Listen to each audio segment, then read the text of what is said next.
He's got a job offer from a Fortune 500 company. Unlike you, my good-for-nothing high school dropout brother.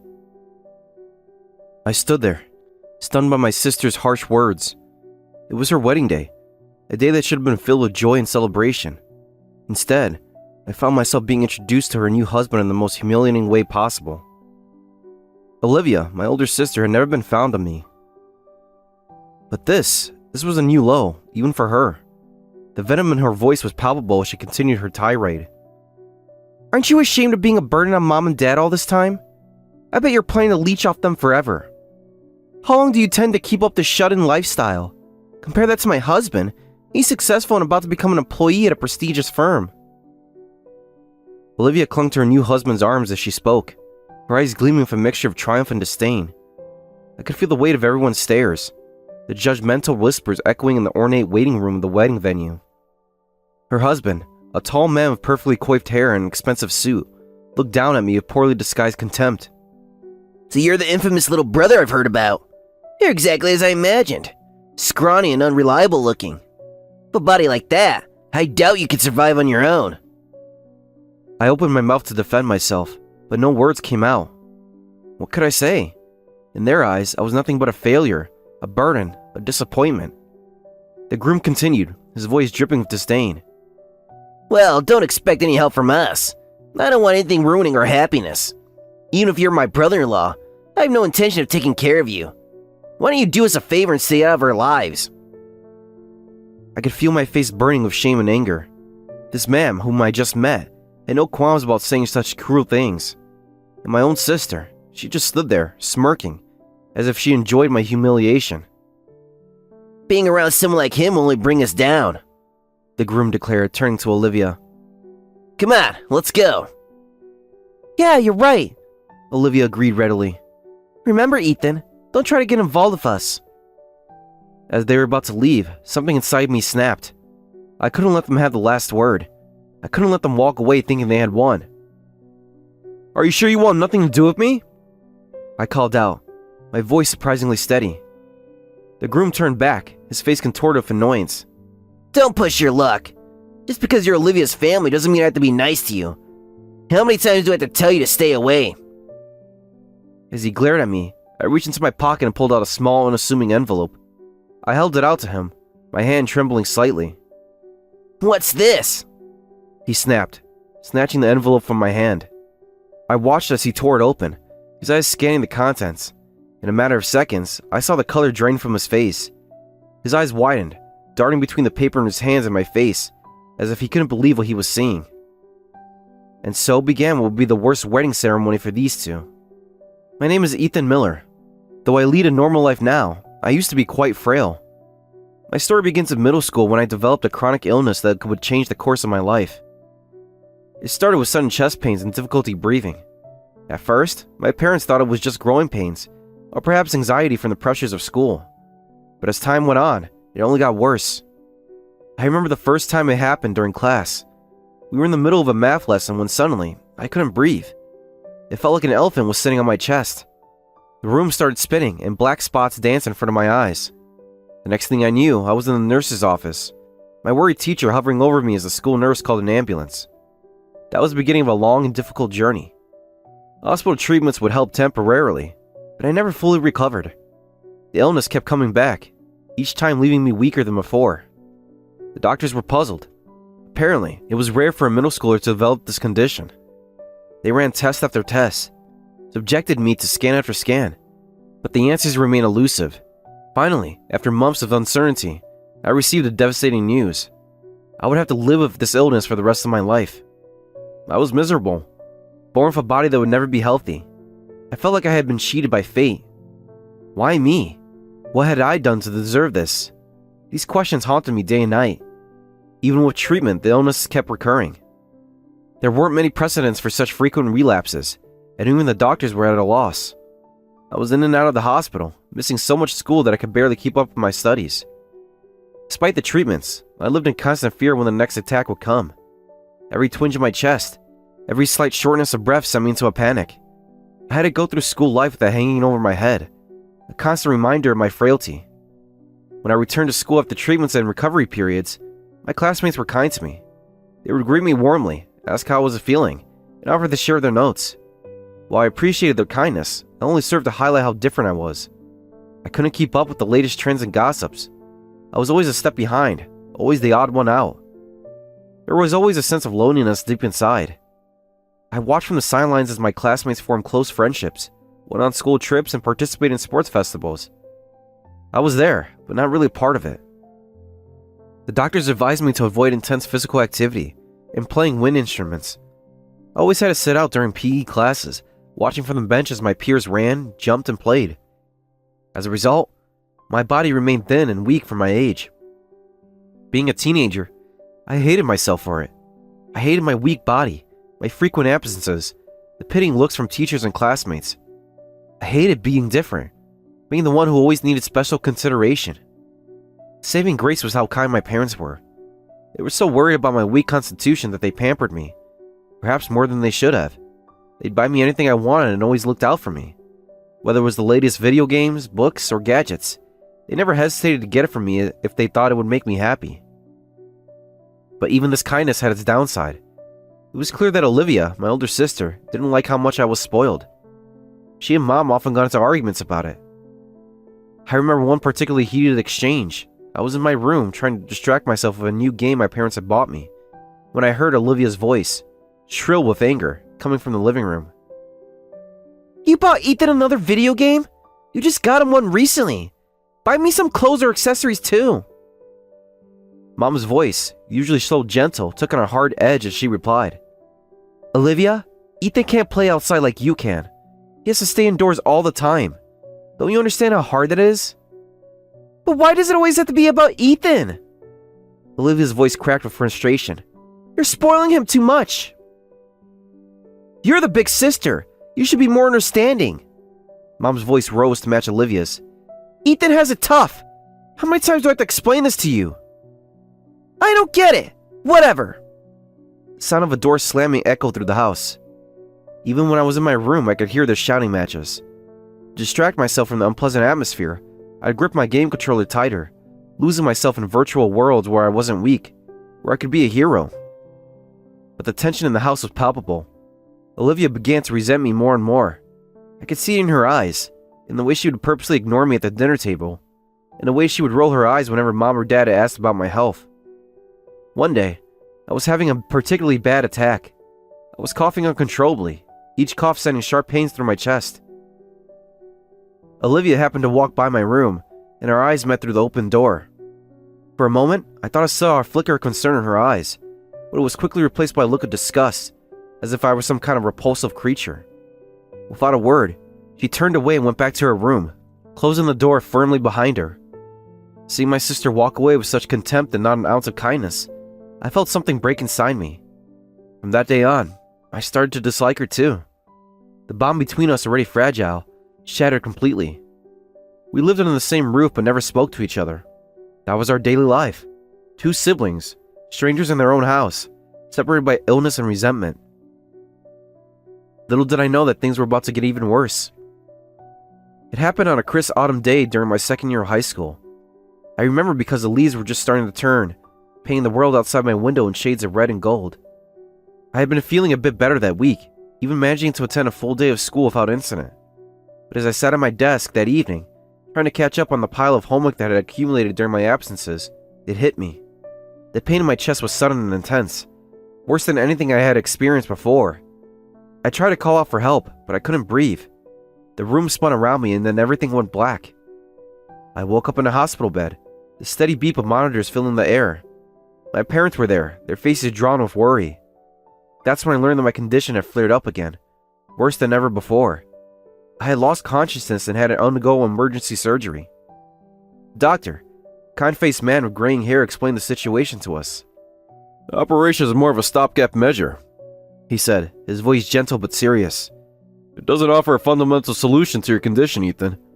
We need to consider more aggressive treatment options." From that day on, I was hospitalized for an extended period. The pristine white walls of the hospital became my new world. The rhythmic beeping of machines my constant companion. Apparently, a renowned specialist was going to perform surgery on me, but it couldn't happen right away. I had to stay in the hospital bed until the doctor's schedule opened up. The days blended into each other, a monotonous cycle of tests, medication, and long hours of boredom. I watched from my window as life went on outside. Students in uniforms walked to school laughing and chatting. Couples strolled hand in hand through the hospital gardens. The world kept turning, but I felt like I was stuck in place. I was in high school at the time, when most kids my age were enjoying their youth, going on first dates, joining clubs, preparing for college entrance exams. But there I was, an outcast in a world of sickness and sterile hospital rooms. Sometimes in the quiet of the night, when the pain kept me awake and the weight of my situation pressed down on me, I'd think, what's the point of such a miserable life? There were nights when I'd cry silently into my pillow, careful not to wake the other patients in the ward. To distract myself from the crushing weight of despair, I immersed myself into online multiplayer games. My parents, in their constant effort to cheer me up, had bought me a high-end gaming laptop. In the game world, I could move and fight as I pleased. I could be strong, agile, powerful. Everything I wasn't in real life. I became obsessed with getting better at the games.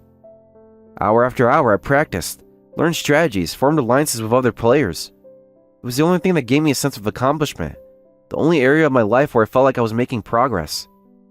Soon, I became strong enough to rank among the top players in several games. My username became well known in gaming circles, respected and even feared by other players. But no matter how many virtual victories I achieved, I couldn't find hope in my real life. The contrast between my online persona and my real life self only served to highlight how pathetic my actual situation was. However, this unexpected hobby would become a turning point in my life, though I didn't realize it at the time. One day, as I was taking a break between matches, absently staring out the window at the setting sun, I heard a voice from the bed next to mine. Hey there, I've been watching you play that game so intently. Is it really that fun? I turned to see a middle-aged man smiling at me from the neighboring bed. He had a kind face, lined with age and experience, and there was a genuine curiosity in his eyes. Oh, yeah, it is, I replied, a bit taken aback.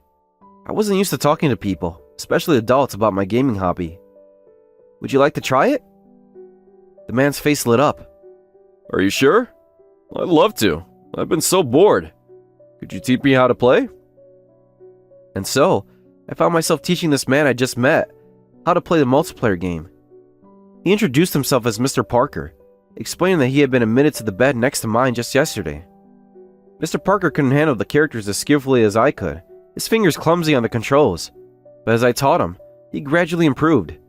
His childlike delight at each small victory was infectious, and I found myself genuinely enjoying our gaming sessions. Ah! Did you see that, Ethan?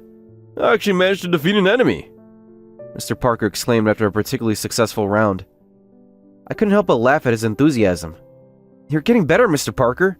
Soon, you'll be taking on the top players. He chuckled, shaking his head. Oh, I don't know about that, but it's fun, isn't it? I can see why you enjoy it so much. I nodded, suddenly realizing something. I had never taught anyone anything before.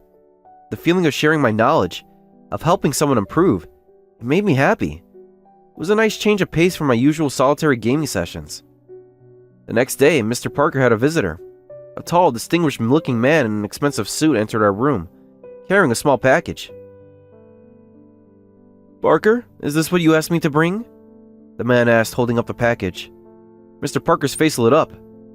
Mr. Thompson, thank you so much. This is the right one, isn't it, Ethan? Curious, I leaned over to look. To my surprise, I saw that it was the same gaming device and software I had. Mr. Parker had asked his visitor to bring them so we could play together. It's the same one! I exclaimed, excitement bubbling up inside me. Let's team up and play together! Mr. Thompson, who had come to visit, laughed and said, I was surprised when Mr. Parker asked me to bring this, but now I see why. It's a good thing to see you making friends, Parker. From that day on, Mr. Parker and I became comrades in the game world. He was a complete beginner, but it was a refreshing change of pace for me, who was used to intense battles with top players. I felt like I had become a senior player, a mentor of sorts. Between gaming sessions, we talked about our lives. Though he had a different illness, Mr. Parker was also physically weak. He had been hospitalized many times too.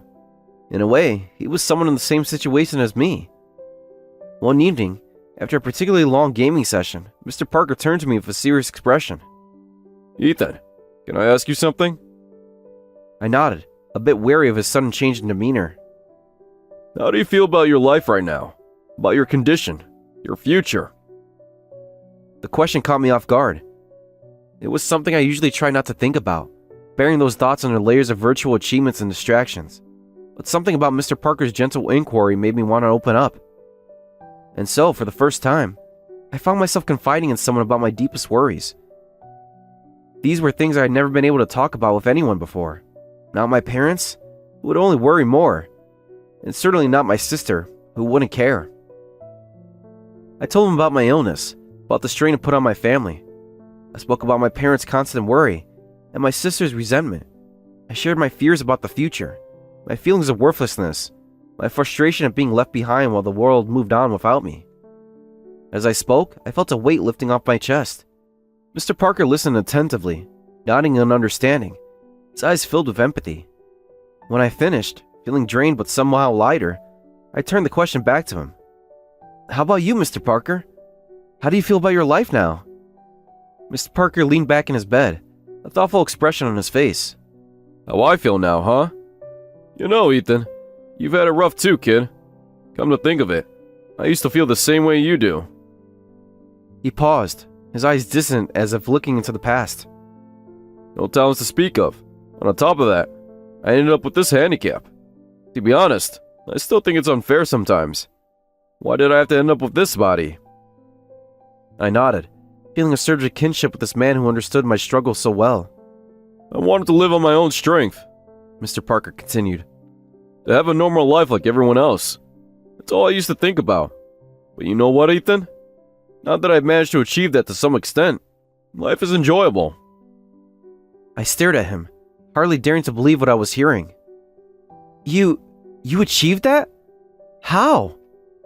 Mr. Parker smiled, a mix of pride and humility in his expression. It wasn't easy, let me tell you. I didn't spare any effort. I already had a disadvantage. Even if I lived normally, I'd be below average. With effort, I could barely reach the level of an average person. That was my starting line. He leaned forward, his voice intense. But I didn't let that stop me. I built up my skills to make myself necessary to others and gained real confidence. Then, I met people who recognized my worth. Mr. Thompson, the man who visited me yesterday, he's a good person. He saw potential in me that I didn't even see in myself. Even now, I'm working hard to live up to his expectations. I hung on his every word, feeling a spark of hope ignite in my chest. Mr. Parker, how can I become like you? I want to live like that too. He reached out and patted my hand, his touch comforting.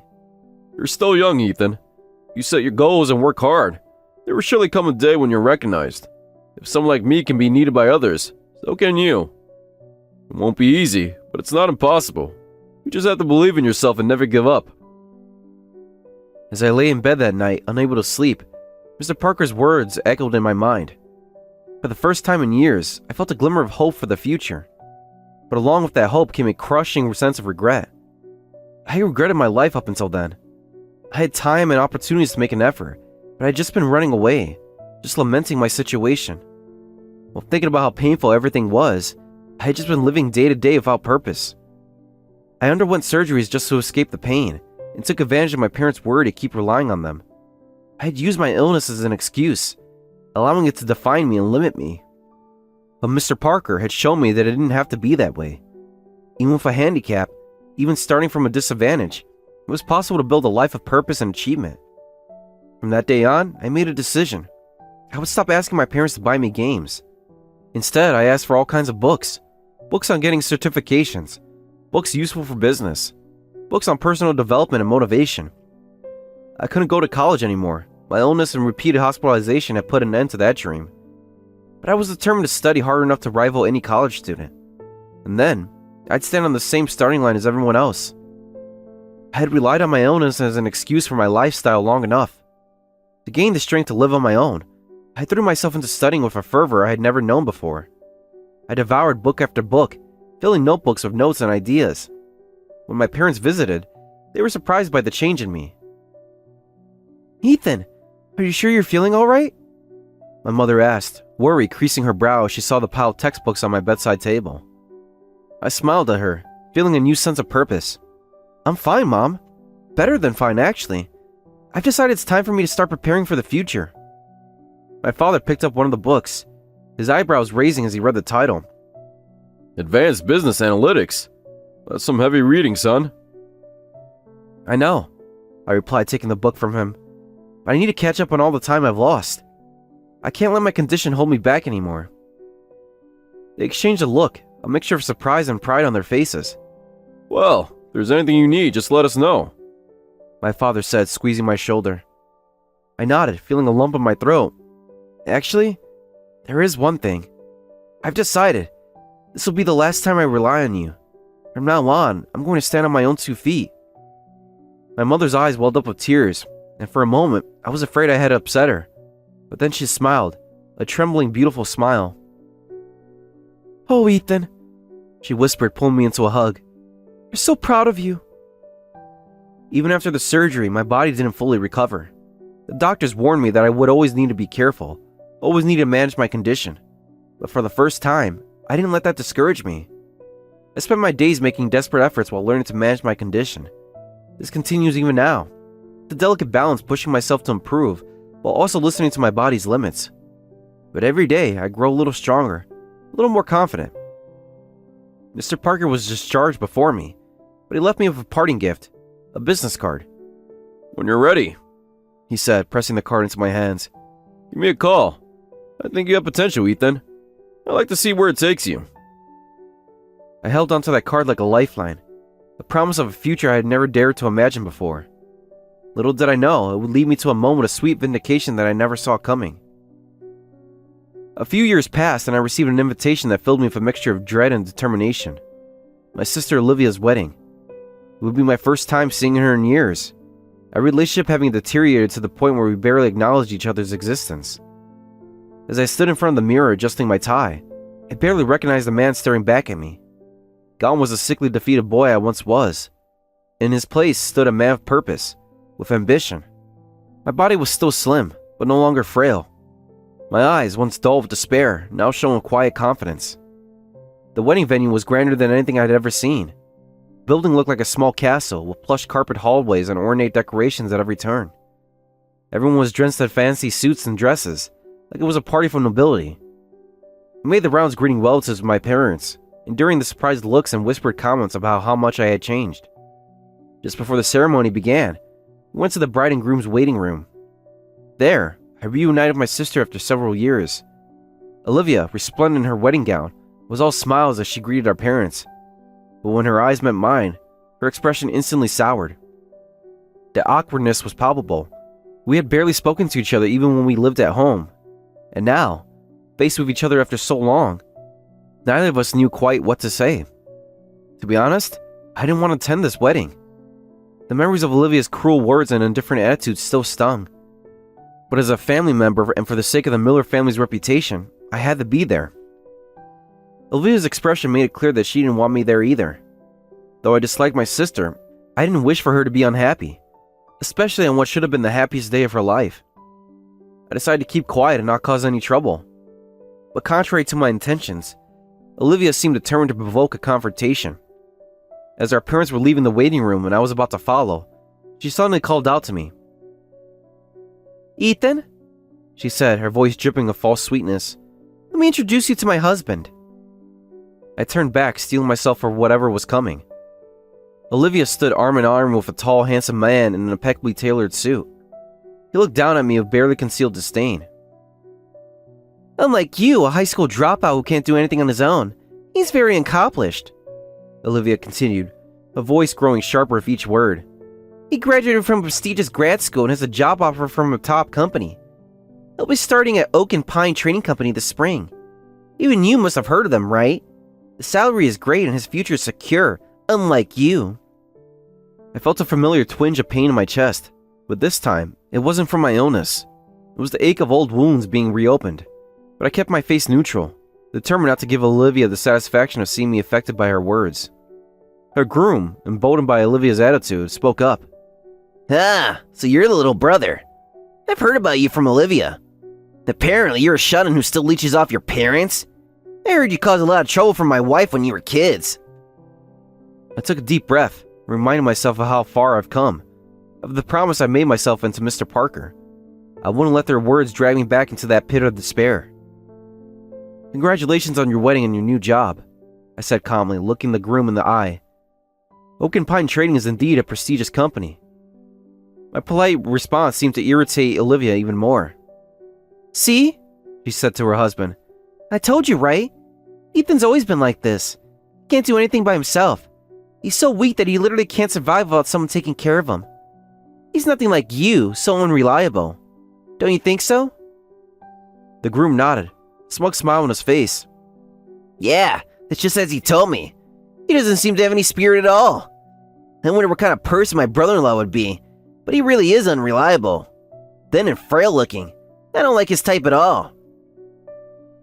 Olivia's eyes gleamed with malicious triumph. "Right? Ethan, are you gonna have mom and dad take care of you forever? Aren't you ashamed of constantly being a burden on them?" "You're absolutely right," the groom chimed in. "Ethan, aren't you ashamed of yourself? I can't possibly consider you family. After this wedding is over, don't ever try to get involved with us again. And I don't want to deal with taking care of you in our bright future. Can you promise never to bother us again?" The groom said this to me with a straight face, his tone leaving no room for argument. But something in me refused to back down. Maybe it was the years of built-up resentment, or maybe it was the new strength I had found in myself. Whatever it was, it made me stand my ground. "Are you sure you don't want any involvement with me?" I asked, my voice steady. The groom's face contorted with annoyance. "How persistent! Just because you're Olivia's family doesn't mean I have to be nice to you. How many times do I have to tell you not to get involved with us?" As the groom glared at me, I reached into my pocket and pulled out a small envelope. With steady hands, I held it out to him. "What's this?" he snapped, snatching the envelope from my hand. I watched calmly as he tore it open, his eyes scanning the contents. In a matter of seconds, I saw the color drain from his face. His eyes widened, darting between the paper in his hands and my face, as if he couldn't believe what he was seeing. "I'm sorry to bring up work at your wedding," I said, my voice clear and confident. "But since you don't want any involvement with me, I assume you don't want to work for our company either. I heard you did well in the tests and interviews. It's a shame." The groom's mouth opened and closed like a fish out of water, no words coming out. Olivia, sensing something was wrong, grabbed the paper from his hands. Her eyes grew wide as she read it. "I'm Ethan Miller, head of HR and General Affairs at Oak and Pine Trading Company," I continued, bowing my head slightly. "It's a pleasure to formally meet you both." The silence that followed was deafening. Olivia's face had turned pale, her earlier smugness replaced by shock and disbelief. The groom looked like he was about to be sick. Finally, the groom turned to Olivia, his voice rising in panic.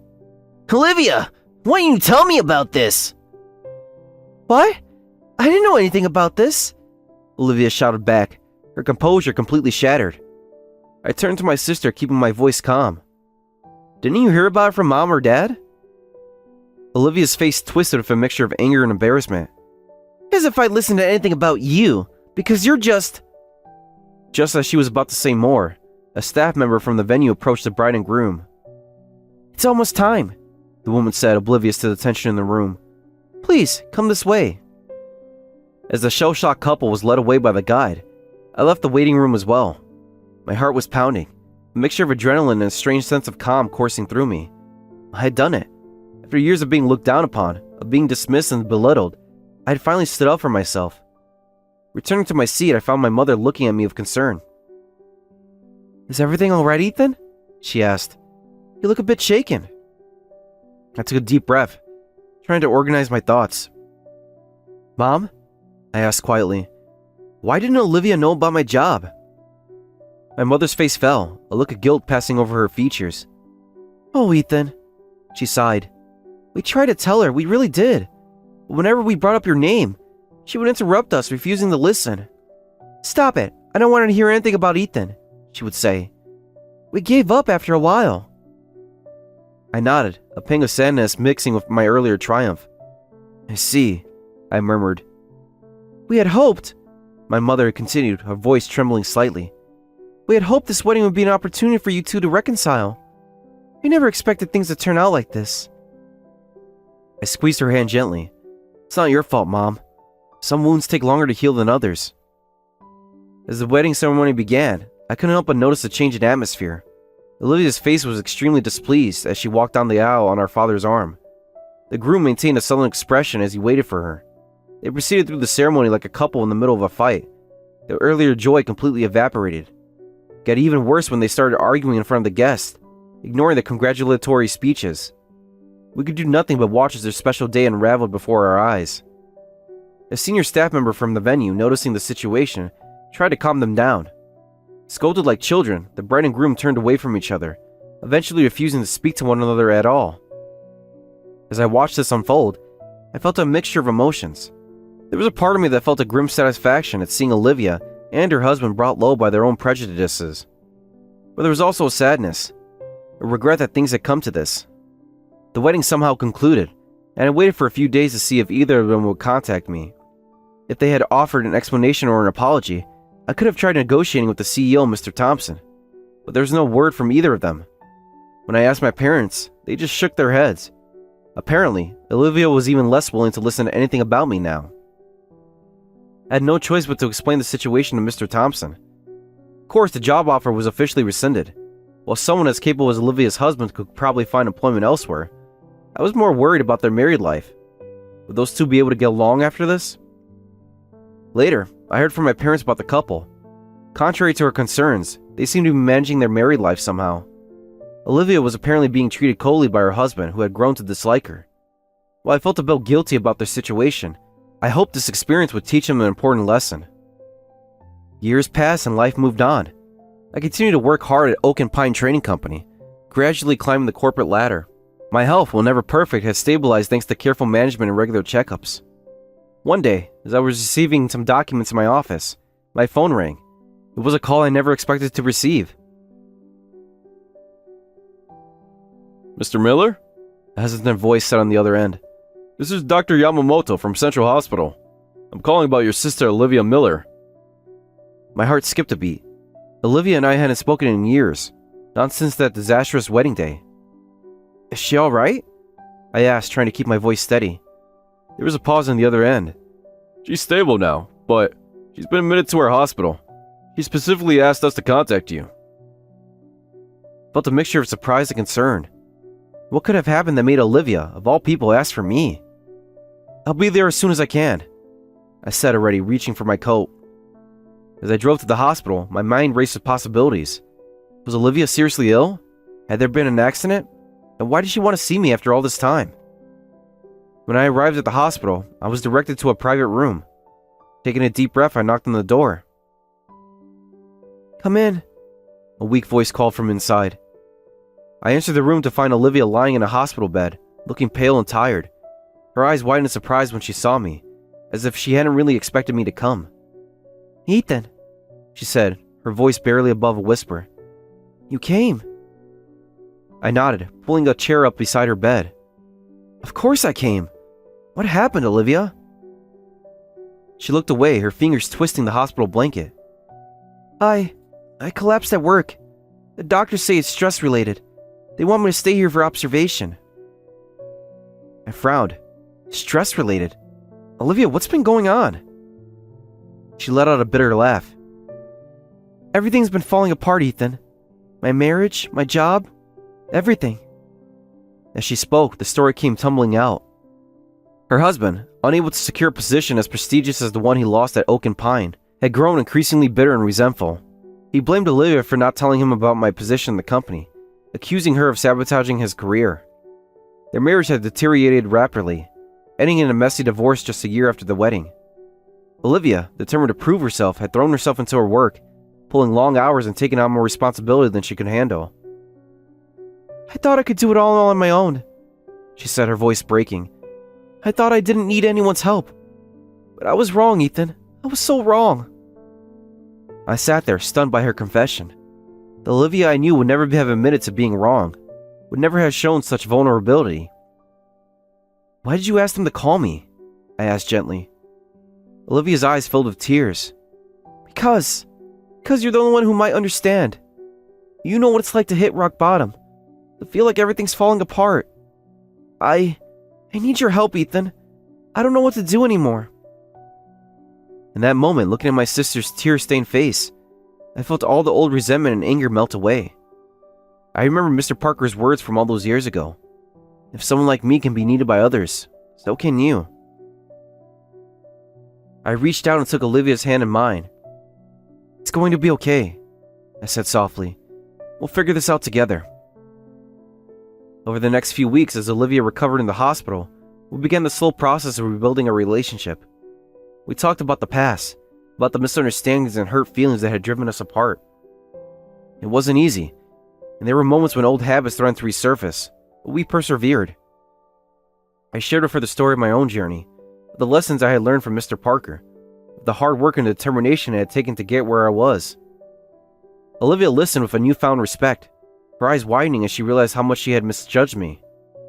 I'm so sorry, Ethan, she said one day, her voice thick with emotion. For everything. For the way I treated you, for the things I said. I was so caught up in my own insecurities that I couldn't see how much you were struggling too. I squeezed her hand. I'm sorry too, Olivia. I should have tried harder to reach out to you. It meant our relationship. As Olivia's health improved, we started discussing her future. My connections at Oak and Pine, I was able to secure an interview for a position in a different department from mine. It wasn't a top executive role like she was used to, but it was a chance for a fresh start. Are you sure about this? Olivia asked nervously the day before her interview. What if I mess up again? I smiled at her. You won't. You've learned your mistakes, Olivia. And this time, you're not alone. I'll be here to support you every step of the way. The day Olivia was discharged from the hospital coincided with her first day at Oak and Pine. As we walked into the company building together, I couldn't help but marvel at how far we'd both come. Ready? I asked as we stood in front of the elevator. Olivia took a deep breath and nodded. Ready. And Ethan, thank you for everything. As we stepped into the elevator, I felt a sense of peace wash over me. The journey hadn't been easy for either of us. There had been pain, misunderstandings, and lost years. But in the end, we had found our way back to each other. I thought back to that day in the hospital, when Mr. Parker had told me that effort always pays off. He was right, but not in the way I had initially thought. The true payoff wasn't just in personal success or career achievements. It was in the connections we build, the relationships we mend, and the compassion we learned to show others. As the elevator doors closed, I looked at Olivia and smiled. We both had been underdogs in our own ways, facing different challenges and setbacks, but we had persevered, and in doing so, we had found not just success, but reconciliation and understanding. The revenge I had once sought had transformed to something far more valuable, a second chance at being a family. And as we began this new chapter together, I knew that whatever challenges lay ahead, we would face them not as rivals, but as siblings, supporting each other every step of the way. Years have passed since that day Olivia and I walked into Oak and Pine Trading Company together. Life, as it often does, had thrown its share of challenges our way. But through it all, the bond we rebuilt has only grown stronger. Olivia flourished in her new role at Oak and Pine. Her experiences had humbled her, but they had also given her a unique perspective that proved invaluable in her work. She climbed the ranks steadily, earning respect not through bravado or connections, but through hard work and genuine leadership. As for me, I continued to manage my health carefully while pursuing my career. There were still days when my condition flared up, reminding me of my limitations. But now, instead of seeing these episodes as setbacks, I viewed them as reminders to maintain balance in my life. One day, as I was leaving the office, I received a call that brought my journey full circle. It was from the hospital where I had spent so much of my youth. Mr. Miller? The nurse on the other end said, We have a young patient here who could use some encouragement. He's struggling with a chronic condition similar to what you had. Would you be willing to speak with him? Without hesitation, I agreed. The next day, I found myself walking down the familiar hospital corridors, a sense of deja vu washing over me. As I entered the room, I saw a teenage boy sitting up in bed, a gaming console in his hands. The scene was too familiar, it almost took my breath away. Hello, I said gently. I'm Ethan. I heard you might want to talk to someone who's been where you are. The boy looked up, his eyes wary but curious. Did you have the same condition as me? I nodded, pulling up a chair beside his bed. I did. And I know how scary and frustrating it can be. As we talked, I saw in this boy the same despair and anger I had once felt. But I also saw a glimmer of hope, a spark of determination that just needed some encouragement to ignite. I shared my story with him, the struggles, the setbacks, and the eventual triumphs. I told him about Mr. Parker and the valuable lessons I had learned. As I spoke, I realized that I had become for this boy what Mr. Parker had been for me all those years ago, a living proof that a difficult beginning doesn't determine one's entire story. When I left the hospital that day, I felt a profound sense of gratitude for Mr. Parker, whose wisdom had guided me through my darkest times, for Olivia, who found the courage to reach out and mend our broken relationship, for every challenge that had shaped me into the person I am today. That evening, as Olivia and I sat in my office watching the sunset over the city skyline, she turned to me with a thoughtful expression. "You know, Ethan," she said, "I used to think being strong meant never needing anyone's help. But I was wrong. True strength is about having the courage to ask for help when you need it, and offering it when others do." I nodded, thinking of the young boy in the hospital. And sometimes, the help we give comes back to us in ways we never expected. Olivia smiled, reaching out to squeeze my hand. "I'm glad we found our way back to each other, little brother." As we sat there watching the sky turn from gold to deep blue, I felt a sense of peace wash over me. The journey hadn't been easy, but every step, even the painful ones, had led us here, this moment of understanding and connection. We had both been underdogs in our own ways, facing difficult challenges and setbacks, but we had persevered. And in doing so, we had found not just success, but reconciliation and understanding. Our story of rivalry and resentment had transformed into one of mutual support and love. And as the first stars began to twinkle in the darkening sky, I knew that whatever the future held, we would face it together. No longer as rivals, but as family, supporting each other every step of the way. The underdog's revenge, it turned out, wasn't about getting even or proving others wrong. It was about rising above our circumstances, learning from our struggles, and using our experiences to lift others up. It was about turning pain into purpose and rivalry into reconciliation. As Olivia and I left the office that night, walking side by side into the bustling city streets, I felt a sense of excitement for what lay ahead. Our journey wasn't over. In many ways, it felt like it was just beginning. But now, we were writing our story together, one day at a time. And that, I realized, was the greatest victory of all.